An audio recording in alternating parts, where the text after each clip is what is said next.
दो बैलों की कथा। जानवरों में गधा सबसे ज्यादा बुद्धिहीन समझा जाता है।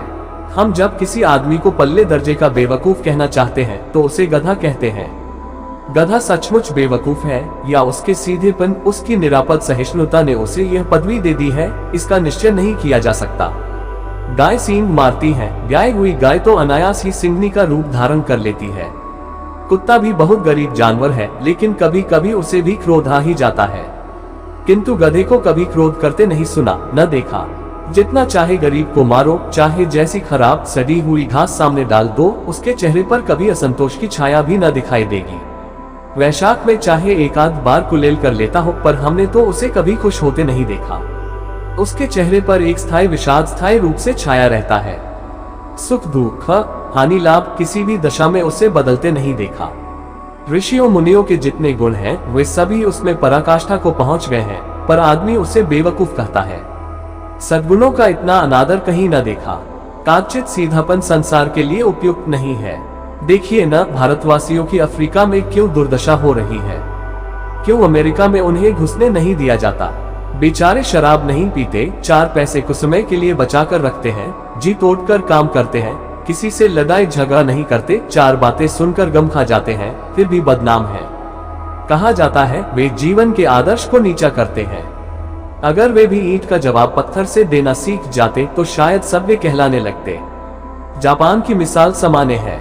एक ही विजय ने उसे संसार की सभ्य जातियों में गण्य बना दिया। लेकिन गधे का एक छोटा भाई और भी है जो उससे कम ही गधा है, और वह है बैल। जिस अर्थ में हम गधा का प्रयोग करते हैं, कुछ उसी से मिलते जुलते अर्थ में बछिया के ताव का भी प्रयोग करते हैं। कुछ लोग बैल को शायद बेवकूफों में सर्वश्रेष्ठ कहेंगे, मगर हमारा विचार ऐसा नहीं है। बैल कभी कभी मारता भी है, कभी कभी आइडियल बैल भी देखने में आता है, और भी कई रीतियों से अपना असंतोष प्रकट कर देता है, अतएव उसका स्थान गधे से नीचा है। झूरी काछी के दोनों बैलों के नाम थे हीरा और मोती। दोनों पछाई जाति के थे, देखने में सुंदर, काम में चौकस, ढील में ऊंचे। बहुत दिनों से साथ रहते रहते दोनों में भाईचारा हो गया था। दोनों आमने सामने या आसपास बैठे हुए एक दूसरे से मुंह भाषा में विचार विनिमय करते थे। एक दूसरे के मन की बात कैसे समझ जाता था हम नहीं कह सकते। अवश्य ही उनमें कोई ऐसी गुप्त शक्ति थी जिससे जीवों में श्रेष्ठता का दावा करने वाला मनुष्य वंचित है। दोनों एक दूसरे को चाटकर और सूंघकर अपना प्रेम प्रकट करते, कभी कभी दोनों सींग भी मिला लिया करते थे, विग्रह के नाते से नहीं, केवल विनोद के भाव से, आत्मीयता के भाव से, जैसे दोस्तों में घनिष्ठता होते ही धौल धप्पा होने लगता है। इसके बिना दोस्ती कुछ फुसफुसी, कुछ हल्की सी रहती है, जिस पर ज्यादा विश्वास नहीं किया जा सकता। जिस वक्त ये दोनों बैल हल या गाड़ी में जोत दिए जाते और गर्दन हिला हिलाकर चलते, उस वक्त हर एक की यही चेष्टा होती थी कि ज्यादा से ज्यादा बोझ मेरी ही गर्दन पर रहे। दिन भर के बाद दोपहर या संध्या को दोनों खुलते तो एक दूसरे को चाट चूट कर अपनी थकान मिटा लेते। नांद में खली भूसा पट जाने के बाद दोनों साथ उठते, साथ नांद में मुंह डालते और साथ ही बैठते थे। एक मुंह हटा लेता तो दूसरा भी हटा लेता था। संयोग की बात है, झूरी ने एक बार गोई को ससुराल भेज दिया। बैलों को क्या मालूम वे क्यों भेजे जा रहे हैं। समझे, मालिक ने हमें बेच दिया। अपना यूं बेचा जाना उन्हें अच्छा लगा या बुरा, कौन जाने, पर झूरी के साले गया को घर तक गोई ले जाने में दांतों पसीना आ गया। पीछे से हाँकता तो दोनों दाएं बाएं भागते, पगहिया पकड़ कर आगे से खींचता तो दोनों पीछे को जोर लगाते, मारता तो दोनों सींग नीचे करके हो करते। अगर ईश्वर ने उन्हें वाणी दी होती तो झूरी से पूछते, तुम हम गरीबों को क्यों निकाल रहे हो? हमने तो तुम्हारी सेवा करने में कोई कसर नहीं उठा रखी। अगर इतनी मेहनत से काम न चलता था और काम ले लेते, हमें तो तुम्हारी चाकरी में मर जाना कबूल था। हमने कभी दाने चारे की शिकायत नहीं की। तुमने जो कुछ खिलाया वह सिर झुकाकर खा लिया, फिर तुमने हमें इस जालिम के हाथों क्यों बेच दिया? संध्या समय दोनों बैल अपने नए स्थान पर पहुंचे। दिन भर के भूखे थे, लेकिन जब नांद में लगाए गए तो एक ने भी उसमें मुंह न डाला। दिल भारी हो रहा था। जिसे उन्होंने अपना घर समझ रखा था वह आज उनसे छूट गया था। यह नया घर, नया गांव, नए आदमी उन्हें बेगानों से लगते थे। दोनों ने अपनी मुंह भाषा में सलाह की, एक दूसरे को कनखियों से देखा और लेट गए। जब गांव में सोता पड़ गया तो दोनों ने जोर मारकर पगहे तुड़ा डाले और घर की तरफ चले। पगहे बहुत मजबूत थे, अनुमान न हो सकता था कि कोई बैल उन्हें तोड़ सकेगा, पर इन दोनों में इस समय दूनी शक्ति आ गई थी। एक एक झटके में रस्सियां टूट गईं। झूरी प्रातः सोकर उठा तो देखा कि दोनों बैल चरनी पर खड़े हैं। दोनों ही गर्दनों में आधा आधा गराव लटक रहा है। घुटने तक पांव कीचड़ से भरे हैं और दोनों की आंखों में विद्रोहमय स्नेह झलक रहा है। झूरी बैलों को देखकर स्नेह से गदगद हो गया। दौड़कर उन्हें गले लगा लिया। प्रेमालिंगन और चुंबन का वह दृश्य बड़ा ही मनोहर था। घर और गांव के लड़के जमा हो गए और तालियां बजा बजाकर उनका स्वागत करने लगे। गांव के इतिहास में ये घटना अभूतपूर्व न होने पर भी महत्वपूर्ण थी। बाल सभा ने निश्चय किया, दोनों पशु वीरों को अभिनंदन पत्र देना चाहिए। कोई अपने घर से रोटियां लाया, कोई गुड़, कोई चोकर, कोई भूसी। एक बालक ने कहा, ऐसे बैल किसी के पास न होंगे। दूसरे ने समर्थन किया, इतनी दूर से दोनों अकेले चले आए। तीसरा बोला, बैल नहीं है, वे उस जन्म के आदमी हैं। इसका प्रतिवाद करने का किसी को साहस न हुआ। झूरी की स्त्री ने बैलों को द्वार पर देखा तो जल उठी। बोली, कैसे नमक हराम बैल हैं कि एक दिन वहां काम न किया, भाग खड़े हुए। झूरी अपने बैलों पर यह आक्षेप न सुन सका, नमक हराम क्यों है? चारा दाना न दिया होगा तो क्या करते? स्त्री ने रोब के साथ कहा, बस तुम ही तो बैलों को खिलाना जानते हो और तो सभी पानी पिला पिला कर रखते हैं। झूरी ने चिढ़ाया, चारा मिलता तो क्यों भागते? स्त्री चिढ़ी, भागे इसलिए कि वे लोग तुम जैसे बुद्धुओं की तरह बैलों को सहलाते नहीं, खिलाते हैं तो रगड़ कर जोतते भी हैं। ये दोनों ठहरे कामचोर भाग निकले। अब देखो कहां से खली और चोकर मिलता है, सूखे भूसे के सिवा कुछ न दूंगी, खाए चाहे मरे। वही हुआ। मजूर को बड़ी ताकीद कर दी गई कि बैलों को खाली सूखा भूसा दिया जाए। बैलों ने नांद में मुंह डाला तो फीका फीका, न कोई चिकनाहट न कोई रस। क्या खाएं? आशा भरी आंखों से द्वार की ओर ताकने लगे। झूरी ने मजूर से कहा, थोड़ी सी खली क्यों नहीं डाल देता बे? मालिकन मुझे मार ही डालेंगी। चुराकर डाला। ना दादा, पीछे से तुम भी उन्हीं की सी कहोगे। दूसरे दिन झूरी का साला फिर आया और बैलों को ले चला। अब की उसने दोनों को गाड़ी में जोता। 2-4 बार मोती ने गाड़ी को सड़क की खाई में गिराना चाहा, पर हीरा ने संभाल लिया। वह ज्यादा सहनशील था। संध्या समय घर पहुंचकर उसने दोनों को मोटी रस्सियों से बांधा और कल की शरारत का मजा चखाया। फिर वही सूखा भूसा डाल दिया। अपने दोनों बैलों को खली, चूनी सब कुछ दी। दोनों बैलों का ऐसा अपमान कभी न हुआ था। झूरी इन्हें फूल की छड़ी से भी न छूता था। उसकी टिटकार पर दोनों उड़ने लगते थे। यहाँ मार पड़ी। आहत सम्मान की व्यथा तो थी ही, उस पर मिला सूखा भूसा। नांद की तरफ औंखें तक न उठाई। दूसरे दिन गया ने बैलों को हल में जोता, पर इन दोनों ने जैसे पांव न उठाने की कसम खा ली थी। वह मारते मारते थक गया, पर दोनों ने पांव न उठाया। एक बार जब उस निर्दयी ने हीरा की नाक पर खूब डंडे जमाए तो मोती का गुस्सा काबू के बाहर हो गया। हल लेकर भागा। हल, रस्सी, जुआ, जोत सब टूट टाट कर बराबर हो गया। गले में बड़ी बड़ी रस्सियां न होती तो दोनों पकड़ाई में न आते। हीरा ने मूक भाषा में कहा, भागना व्यर्थ है। मोती ने उत्तर दिया, तुम्हारी तो इसने जान ही ले ली थी, अब की बड़ी मार पड़ेगी। पने दो, बैल का जन्म लिया है तो मार से कहां तक बचेंगे। गया 2 आदमियों के साथ दौड़ा आ रहा है। दोनों के हाथों में लाठियां हैं। मोती बोला, कहो तो दिखा दूं कुछ मजा, मैं भी लाठी लेकर आ रहा है। हीरा ने समझाया, नहीं भाई, खड़े हो जाओ, मुझे मारेगा तो मैं भी 1-2 को गिरा दूंगा। नहीं, हमारी जाति का ये धर्म नहीं है। मोती दिल में ऐंठ कर रह गया। गया आ पहुंचा और दोनों को पकड़कर ले चला। कुशल हुई कि उसने इस वक्त मारपीट न की, नहीं तो मोती भी पलट पड़ता। उसके तेवर देखकर गया और उसके सहायक समझ गए कि इस वक्त टाल जाना ही मसलहत है। आज दोनों के सामने फिर वही सूखा भूसा लाया गया। दोनों चुपचाप खड़े रहे। घर के लोग भोजन करने लगे। उस वक्त छोटी सी लड़की 2 रोटियां लिए निकली और दोनों के मुंह में देकर चली गई। उस एक रोटी से इनकी भूख तो क्या शांत होती, पर दोनों के हृदय को मानो भोजन मिल गया। यहाँ भी किसी सज्जन का बास है। लड़की भैरों की थी, उसकी मां मर चुकी थी। सौतेली मां मारती रहती थी, इसलिए इन बैलों से उसे एक प्रकार की आत्मीयता हो गई थी। दोनों दिन भर जोते जाते, डिंडे खाते, अत्ते। शाम को थान पर बांध दिए जाते और रात को वही बालिका उन्हें 2 रोटियां खिला जाती। प्रेम के इस प्रसाद की यह बरकत थी कि 2-2 गाल सूखा भूसा खाकर भी दोनों दुर्बल न होते थे, मगर दोनों की आंखों में रोम रोम में विद्रोह भरा हुआ था। एक दिन मोती ने मूक भाषा में कहा, अब तो नहीं सहा जाता हीरा, क्या करना चाहते हो? एक आध को सीगों पर उठाकर फेंक दूंगा, लेकिन जानते हो वह प्यारी लड़की जो हमें रोटियां खिलाती है उसी की लड़की है जो इस घर का मालिक है। ये बेचारी अनाथ न हो जाएगी तो मालकिन को न फेंक दूं, वही तो उस लड़की को मारती है। लेकिन औरत जात पर सीन चलाना मना है, ये भूले जाते हो। तुम तो किसी तरह निकलने ही नहीं देते। बताओ, तुड़ा कर भाग चले। हाँ, यह मैं स्वीकार करता, लेकिन इतनी मोटी रस्सी टूटेगी कैसे? इसका उपाय है। पहले रस्सी को थोड़ा सा चबा लो, फिर एक झटके में जाती है।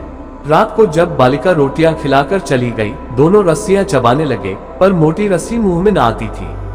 बेचारे बार बार जोर लगाकर रह जाते थे। सहसा घर का द्वार खुला और वही बालिका निकली। दोनों सिर झुकाकर उसका हाथ चाटने लगे। दोनों की पूंछें खड़ी हो गईं। उसने उनके माथे सहलाए और बोली, खोले देती हूँ, चुपके से भाग जाओ, नहीं तो यहाँ लोग मार डालेंगे। आज घर में सलाह हो रही है कि इनकी नाकों में नाक डाल दी जाए। उसने गराव खोल दिया, पर दोनों चुपचाप खड़े रहे। मोती ने अपनी भाषा में पूछा, अब चलते क्यों नहीं?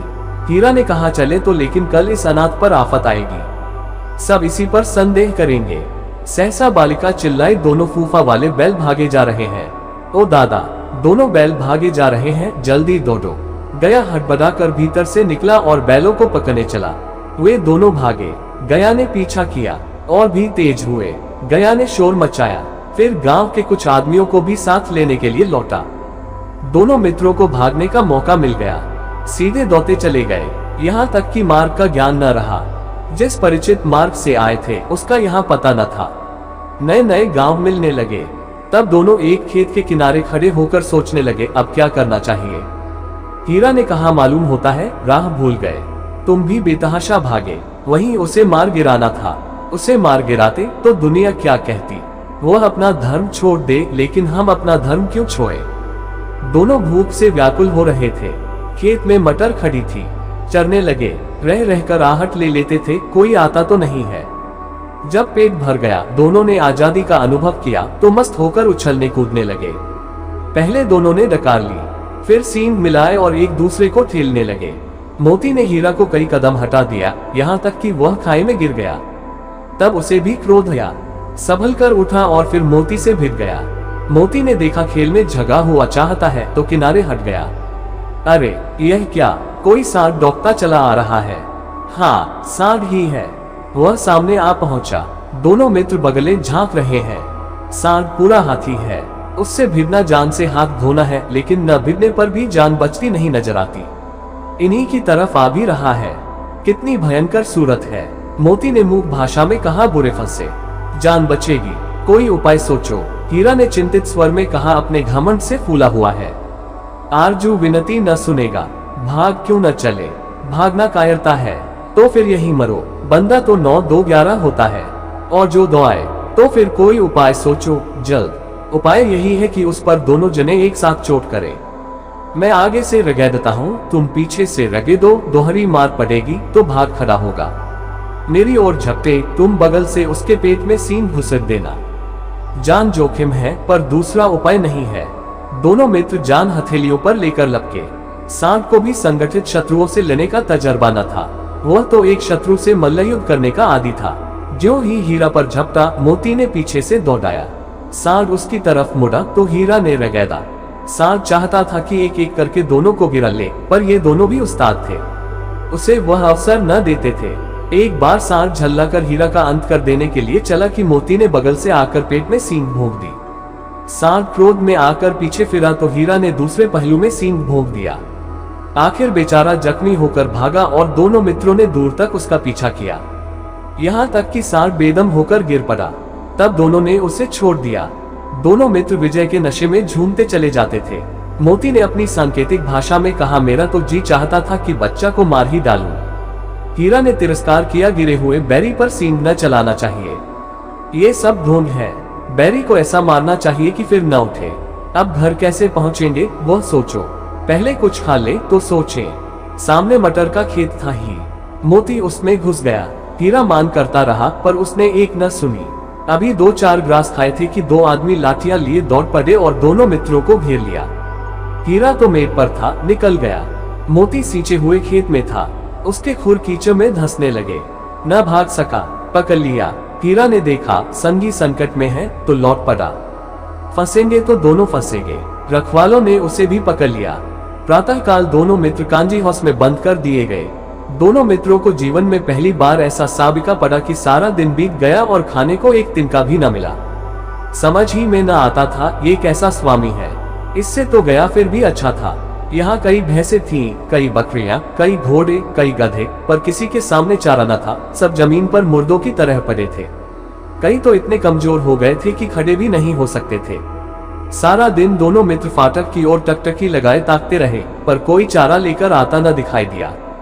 तब दोनों ने दीवार की नमकीन मिट्टी चाटनी शुरू की, पर इससे क्या तृप्ति होती। रात को भी जब कुछ भोजन न मिला तो हीरा के दिल में विद्रोह की ज्वाला दहक उठी। मोती से बोला, अब तो नहीं रहा जाता मोती। मोती ने सिर लटकाए हुए जवाब दिया, मुझे तो मालूम होता है प्राण निकल रहे हैं। इतनी जल्द हिम्मत न हारो भाई, यहाँ से भागने का कोई उपाय निकालना चाहिए। आओ दीवार तोड़ डाले, मुझसे तो अब कुछ नहीं होगा। बस इसी बूते पर अकते थे, सारी अकड़ निकल गई। बाड़े की दीवार कच्ची थी, हीरा मजबूत तो था ही। अपने नुकीले सींग दीवार में गड़ा दिए और जोर मारा तो मिट्टी का एक चिप्पट निकल आया। फिर तो उसका साहस बढ़ा।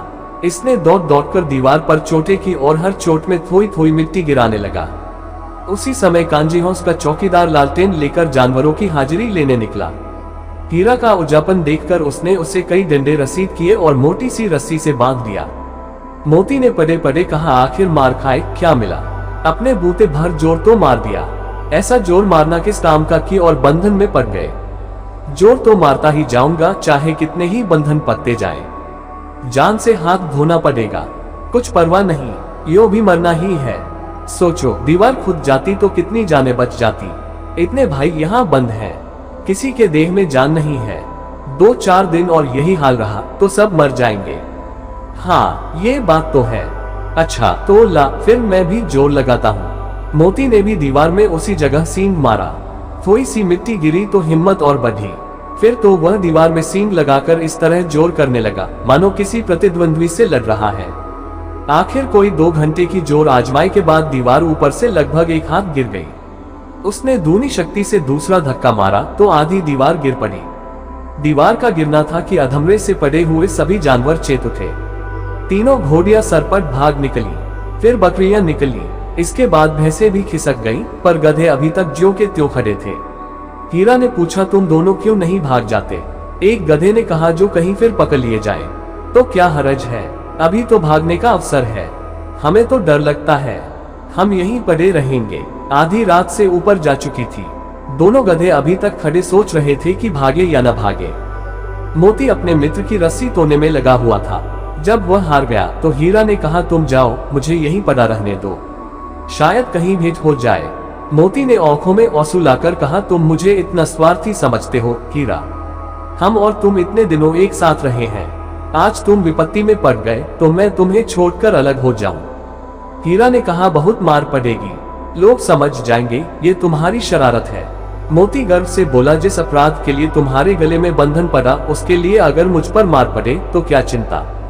इतना तो हो ही गया कि 9-10 प्राणियों की जान बच गई, वे सब तो आशीर्वाद देंगे।